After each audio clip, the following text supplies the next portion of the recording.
Olá, estamos de volta a este canal, As Verdades do Cristo Consolador, para darmos sequência às leituras que nós estamos procedendo das cartas do Cristo. Estamos finalizando, este é o último vídeo de leitura dos textos da carta 6 e terminando este vídeo, nós faremos um outro de bate-papo para a finalização do conteúdo dessas cartas, para passarmos em seguida para a leitura da carta 7. Eu quero te agradecer a sua companhia nesse canal, aos que estão inscritos e aqueles que nos acompanham sistematicamente, que ainda não se inscreveram. Se sentir no seu coração um desejo de se inscrever, que se inscrevam. Porque assim, além de você ajudar o canal, você também vai estar recebendo as gravações em tempo real, assim que elas são liberadas no sistema, tá? Muito obrigado por fazer companhia desse grupo de estudo que nós constituímos, para estudarmos juntos e adquirirmos consciência desses ensinamentos juntos. Que a luz do Cristo esteja sempre a iluminar a sua mente, o seu coração, te mostrando o real caminho da libertação. Que o Pai Mãe Vida esteja a te animar e atender às suas necessidades em todos os sentidos. Vamos para a oração que o Cristo nos ensinou antes das meditações. Aqueles que puderem, fechem os seus olhos, que sentem confortavelmente, seja no seu sofá, na sua cadeira, onde quer que estejam, e respirem profundamente enquanto vão ouvindo as leituras, vão respirando profundamente, retendo o ar e soltando. Vamos. Pai, Mãe, Vida, Tu és minha vida, meu constante apoio, minha saúde, minha proteção, o pleno atendimento de todas as minhas necessidades e minha mais alta inspiração. Peço que me reveles tua verdadeira realidade. Sei que é tua vontade, que eu seja plenamente iluminado e que eu possa receber melhor a consciência da tua presença em mim e ao redor de mim. Creio e sei que isto é possível. Creio que tu me proteges e me guardas no perfeito amor. Sei que meu propósito final é te expressar. Quando falo contigo, sei que tu estás perfeitamente receptivo para mim, pois tu és a inteligência amorosa universal que maravilhosamente concebeu este mundo e o tornou visível. Sei que quando te peço para falar comigo, eu envio um raio de luz de consciência para a tua consciência divina, e que, quando eu escutar, tu entrarás em minha consciência humana e virás cada vez mais perto do meu espírito e meu coração, mais e mais receptivos. Eu confio meu ser e a minha vida aos teus cuidados. Gratidão, Pai, por esta oportunidade de expressar essa mensagem do Cristo nesse vídeo. Então vamos prosseguir. Vamos tomar uma água.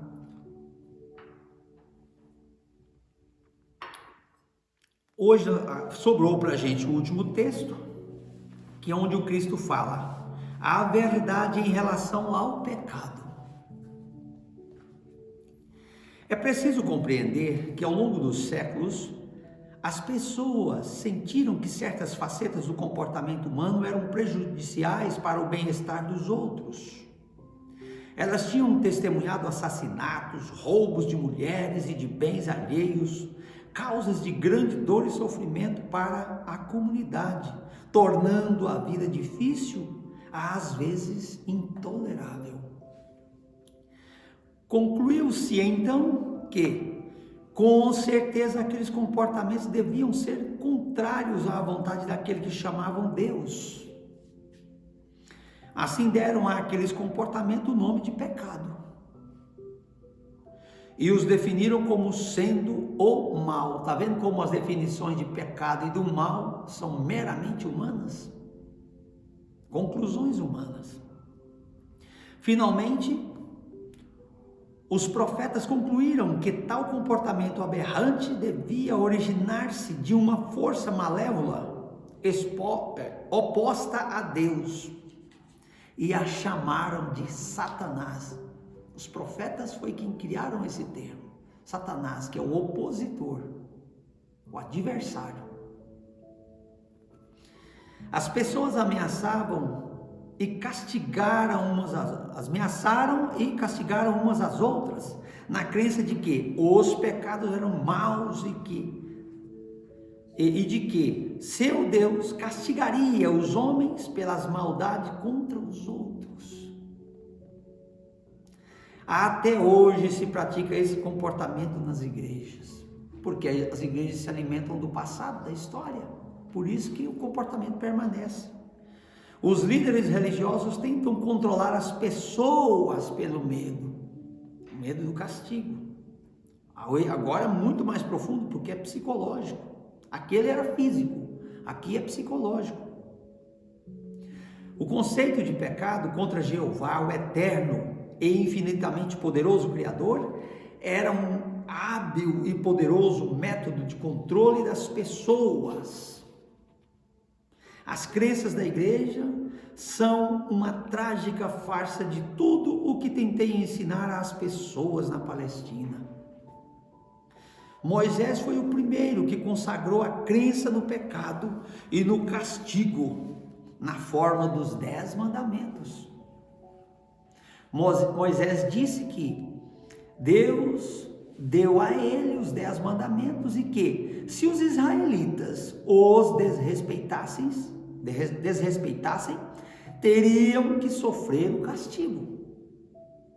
Em alguns casos, isso significava a morte por apedrejamento. E ensinou que, se desrespeitassem as leis, estariam pecando contra seu Deus. A verdade exata é que Moisés foi ao monte para rezar, pedindo um meio para controlar os israelitas rebeldes. Em resposta àquela oração, recebeu por inspiração os 10 mandamentos, dados a ele para ajudá-lo em sua tarefa de dirigir os israelitas sem perigo em sua jornada no deserto, com o menor grau de confusão. Os religiosos aceitam e creem de todo o coração em um Deus que, segundo dizem, instruiu Moisés a engajar-se em comportamentos agressivos e massacres ao conquistar a terra prometida. Esta era uma terra bela e produtiva que foi arrancada sem piedade de um povo trabalhador, assassinados aos milhares. Isso foi considerado como uma coisa certa a se fazer, uma vez que Deus tinha prometido para eles uma terra bela na qual se estabeleceriam. Até hoje, os religiosos creem que, como Deus falou com Moisés, deve ter sido Deus quem decretou o derramamento de sangue. Em sua Bíblia, há muitas descrições semelhantes e horrendas sobre guerra, derramamento de sangue, e são consideradas permissíveis, justas e corretas, porque se acreditou que Deus ordenou a eles ir para a guerra contra os gentios.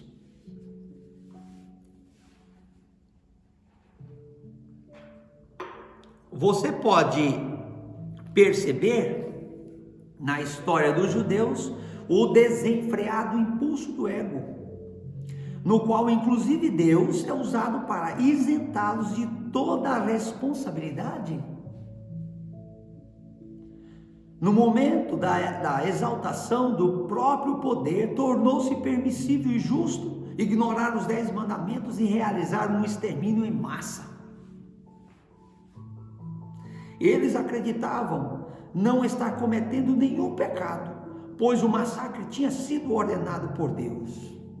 Que Deus, hein? Você pode perceber por que era necessário que eu nascesse na Palestina e vivesse entre os judeus? Em um esforço para ajudá-los a ver que suas crenças e práticas tradicionais eram totalmente contrárias à natureza da consciência divina que verdadeiramente havia dado a eles o ser. Através dos séculos, os homens lutam com um conceito de pecado. Muitas pessoas sinceras ficam aflitas com a maneira pela qual ofendem a Deus e rezam pedindo seu perdão. Há muito tempo, sacrificavam um sem número de animais no templo em Jerusalém para apaziguar a Deus, na esperança de escapar das consequências de seus pecados. Desde aquela época, inumeráveis livros foram escritos sobre o tema, expressando pesar e horror por ver o estado da alma dos homens, indicando a mudança de comportamento pelo açoitamento com chicote, para torturar a carne e fazê-la pagar pela maldade de pensamento, palavra ou ato. Muitos desses livros foram aplaudidos pelos cristãos em toda a Europa e guardados em arquivos de instituições religiosas. Esses livros prendem as pessoas à antiga personalidade de Jesus, pregando a salvação do homem do castigo de seus pecados por meio de minha morte na cruz. Como já expliquei, essas crenças são fisicamente impossíveis e contrárias aos fatos da criação. Nenhuma divindade superior exige o pagamento pelos pecados. Este é um conceito inteiramente humano e pagão. Qualquer tipo de derramamento de sangue com o propósito de realizar ritos religiosos é paganismo. Inclusive, os rituais de hoje de comer o pão e tomar o suco, simbolizando a carne e o sangue de Jesus. É paganismo, diz o Cristo. O que a igreja cristã tem apresentado aos seus seguidores é uma versão glorificada do paganismo. Quando as pessoas tornam outras infelizes de um modo ou de outro, estão criando o seu próprio futuro em retorno. Não como retribuição, mas como uma atividade consciente de criação. Portanto, é uma questão de urgência combater fortemente estas crenças no pecado e na salvação por minha morte na cruz.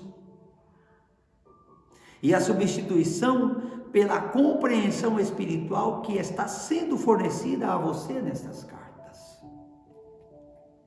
Antes de abandonar o assunto de doutrinas religiosas, quero deixar claro que através dos tempos, alguns buscadores espirituais da igreja cristã purificaram suficientemente sua consciência para adquirirem uma forte consciência do poder que eles chamam Deus. E acabaram por reconhecer que a igreja não ensina a fonte do ser. Porém, somente uns poucos evoluíram espiritualmente o suficiente para irem além dos pântanos das crenças religiosas e sentirem o fluxo do poder, uma vez que a grande maioria das pessoas só podem conceber a verdade por meio de uma terminologia terrena. É por isso que o Cristo trouxe uma nova terminologia, que nos leva para um outro significado diferente de tudo que nós vimos até agora, um significado de amplitude, de libertação total. Eu, o Cristo, diz o Cristo, tenho que dizer que até este momento nenhum dos santos, nem sequer vislumbrou a realidade da criação e a verdade por trás do comportamento humano. como eu estou apresentando agora para você. Sem dúvida chegou o momento em que deve ser dita a verdade sobre o pecado e o comportamento humano e o que as pessoas estão presentemente fazendo ao mundo e a si mesmo, com a condição de que você tenha abandonado completamente os mitos seculares da doutrina religiosa e esteja agora ansioso, receptivo e de boa vontade, abrindo completamente seu coração às realidades da existência. Se não for assim, então o que tenho a dizer não terá nenhum sentido para você. Continuará na mesma prisão de antes. Acredite-me, você não pode misturar as suas velhas crenças religiosas com a verdade da existência. Se tentar fazê-lo, pode estar seguro de que não estará vendo a verdade, mas apenas a sua própria adaptação do que pensa que aprendeu com estas páginas. O cuidado que a gente tem que ter. Se você continua a busca da verdade da existência, mas permanece em um estado de divisão de convicção, pode continuar a buscar, mas com um grande custo para si, despedaçado pela indecisão, pelo medo e por uma contínua incapacidade de perceber o verdadeiro significado do novo ensinamento. Suas percepções e evolução serão parcialmente obscurecidas por mensagens originárias do antigo condicionamento de sua mente, consciente e subconsciente. Talvez você não perceba a enormidade de tal problema neste momento. Porém, é um problema enorme, porque as suas profundas crenças atuais são a sua verdade atual, sobre a qual você constrói a sua vida. Elas são a sua realidade. Suas convicções e crenças fortemente enraizadas podem ser completamente ilusórias. Porém, se você crê inteiramente nelas, em seu subconsciente, elas se tornam absolutamente reais para você. As criações da mente, toda a criação da mente são crenças. Mesmo que essas novas ideias que contradizem as suas crenças possam chamar a sua atenção, a sua consciência estará dividida e trará a você tremendo mal-estar e angústia. E se eu sofrer? Olha, essa pergunta vem em você. E se você se render a ela, você fica onde está e perde o trem, o bonde da evolução espiritual. Lembre-se, diz o Cristo, sua consciência é o tecido com o qual você elabora a sua vida. Esse tecido de consciência é a base de cada resposta sua para cada coisa que ocorre em sua vida mental, emocional e física. Sua consciência é a sua realidade. Esta afirmação pode expressar-se de duas maneiras e ambas são a verdade da sua existência. Sua consciência cria a sua realidade sem distinção de quais sejam os feitos de sua vida terrena. Quando as pessoas acreditavam que a Terra era plana, tinham medo de aventurarem demasiado longe nos oceanos, pois temiam que o barco caísse pelas bordas.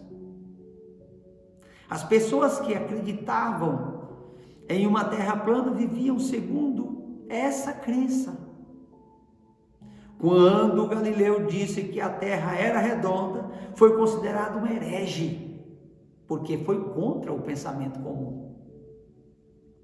Porém, a sua percepção da circularidade da terra permitiu que os marinheiros adquirissem uma nova visão do mundo e empreendessem viagem para descobrir o que havia do outro lado do oceano. Foi necessária uma mudança de suas crenças para tornar isso possível. Você está em uma situação semelhante com respeito a estas cartas. Aqueles que as desprezam e as ridicularizam são como as pessoas que acreditavam em uma terra plana e que tinham medo de cair pelas bordas se navegassem demasiado longe do seu ambiente conhecido. Seus horizontes são seriamente limitados por suas falsas crenças. Assim, os horizontes daqueles que creem que o mundo é sólido também são severamente restritos. Dia após dia, lamentam e se afligem pelas desgraças que desabam sobre o mundo, crendo que não existe nenhuma escapatória. Porém, as pessoas que puderem captar e dar as boas-vindas à verdade da consciência que atualmente estou apresentando ao mundo, serão como aqueles que perceberam que poderiam viajar sem limite pelos oceanos, em todas as direções, com a condição de que tivessem a vontade de empreender tal viagem, a vontade de o querer.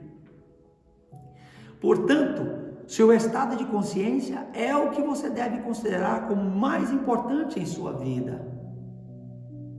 Não as suas relações, posses ou posição na vida. Cuide de sua consciência e todas as bênçãos em todos os aspectos da sua vida virão a você. Por meio da sua consciência, você se alimenta de amor, harmonia, alegria e beleza interior, até em um beco de um bairro pobre. Com tal consciência, você será removido das ruas do bairro pobre para um ambiente mais compatível com o seu estado interior. É assim que se sai de circunstâncias desagradáveis. Com base em tudo o que foi dito, você deveria agora ser capaz de ver que somente você cria a qualidade do seu mundo interno. Esteja em uma prisão ou no comando de um navio. E pode melhorar seu ambiente irradiando sobre ele a força da vida que anima o seu pensamento. E mais uma vez, sua consciência é a sua realidade. O Cristo não se cansa de falar isso. Não o seu marido ou esposa, filhos, lar, jardim, posses, títulos, lugar de trabalho ou amigos. Pois seja qual for o lugar que as pessoas e suas posses ocuparem em sua consciência, bom ou mal, esse lugar é apenas a sua percepção pessoal sobre eles. A realidade dessas pessoas não é verdadeiramente conhecida por ninguém. Ninguém tem acesso à bondade inata oculta em um caráter aparentemente negativo. E também ninguém pode suspeitar dos impulsos e desejos ocultos de um ser humano aparentemente bom. Sua vida externa se apoia apenas em sua consciência. Ela não cria ou determina, nem pode fazê-lo, suas respostas conscientes. Você é o criador de suas respostas. Seu tipo de criação depende inteiramente de suas mais profundas percepções e crenças a propósito da existência. Além do mais, você pode a qualquer momento escolher desmantelar gradualmente o seu antigo mundo interior, com a finalidade de criar um reino interior mais harmonioso de amor crescente, vitalidade e alegria, ainda que os seus objetos exteriores, pessoas ou posses, continuem sendo os mesmos. O poder espiritual do tecido da sua consciência irradiará para o exterior e será absorvido pelas pessoas, plantas, tijolos, cimento, por tudo o que o cerca nas imediações. Ocorrerão mudanças e melhorias claras em tudo o que está no seu ambiente. Este é o seu destino nesta vida, ou em vidas futuras, chegar a esta plena e completa realização. Quando isto acontecer, você colocará o pé no caminho da maestria de si mesmo e então gradualmente avançará para tornar-se um verdadeiro mestre do seu mundo de consciência humana, interpenetrado e assistido pela consciência divina. Eu, o Cristo, recomendo a você esta carta. Eu o pus na plena posse de alguns dos fatos importantes da criação, que permitirão que você transcenda o ego, o guardião da sua individualidade, e volte à universalidade do ser da qual você realmente veio. Você tem em suas mãos os meios pelos quais pode entrar no amor, alegria e realização pessoal incondicionais. Lembre-se de que eu disse a você que anseio pelo progresso do viajante espiritual. Enquanto avança pelo caminho que tracei para você, haverá momentos de confirmação de que estou de fato com você em sua jornada. Você o verá, você perceberá esse momento. Conserve sua fé nisso.